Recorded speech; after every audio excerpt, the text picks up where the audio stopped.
As the sun dipped below the horizon, casting long shadows across the sprawling cornfield, I couldn't shake the feeling of unease creeping up my spine. The whispers of the wind through the stalks sounded like distant murmurs, as if the very earth beneath my feet held secrets I wasn't meant to uncover. Yet, here I was, drawn to the maze-like expanse of rustling leaves and towering plants like a moth to a flame. I trudged through the dirt paths, the sound of my own footsteps echoing in the stillness of the evening. The corn stood tall on either side, obscuring my vision and enveloping me in a claustrophobic embrace. It felt as though the walls of the field were closing in on me, suffocating me with their oppressive presence. With each step, the air grew colder and the darkness seemed to deepen. Shadows danced across the ground, twisting and contorting into grotesque shapes that sent shivers down my spine. I quickened my pace, desperate to escape the suffocating grip of the cornfield. But no matter how fast I ran, the path stretched out endlessly before me, leading me deeper into the heart of the maze. Panic gnawed at the edges of my mind, threatening to consume me whole. I stumbled over roots and rocks, my heart pounding in my chest like a drumbeat of dread. Suddenly a figure loomed before me, its form obscured by the shadows. My breath caught in my throat as I froze in place, unable to move or speak. The figure stepped forward, revealing itself to be a scarecrow, its tattered clothes flapping in the breeze. I let out a shaky laugh, relief flooding through me at the sight of the harmless guardian of the field. But as I took a step closer, something shifted in the darkness behind the scarecrow, something monstrous and otherworldly. Before I could react, tendrils of darkness erupted from the earth, wrapping around my ankles and pulling me down into the depths below.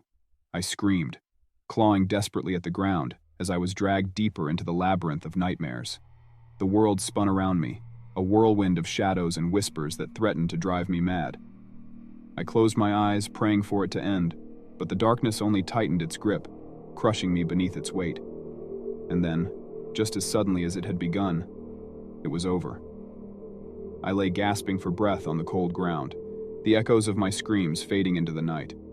I looked around, disoriented and terrified, but the cornfield stretched out before me, silent and still. I scrambled to my feet, stumbling through the maze with newfound urgency. Every rustle of the leaves sent a jolt of fear through me. Every shadow seemed to hide some unseen horror waiting to pounce. But no matter how fast I ran, the exit remained elusive, taunting me with its elusiveness. Hours passed, maybe days, and still, I wandered lost in the endless expanse of corn. And then, just when I thought I couldn't bear it any longer, I saw it, a glimmer of light on the horizon, a beacon of hope in the darkness. With renewed determination, I pushed forward, ignoring the pain and exhaustion that threatened to overwhelm me. At long last, I burst through the final row of corn, collapsing to my knees on the cold, hard ground. Tears streamed down my face as I looked up at the sky, the stars twinkling overhead like distant guardians watching over me. But as I struggled to catch my breath, a sense of unease washed over me once more. I turned back to look at the cornfield, expecting to see nothing but endless rows of stalks stretching out into the night. Instead, I saw something far more terrifying, a pair of glowing eyes staring back at me from the darkness, filled with hunger and malice.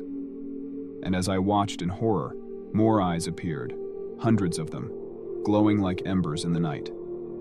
I stumbled to my feet, scrambling away from the edge of the field as fast as my legs would carry me. But no matter how far I ran, I could still feel those eyes boring into my soul, following me wherever I went.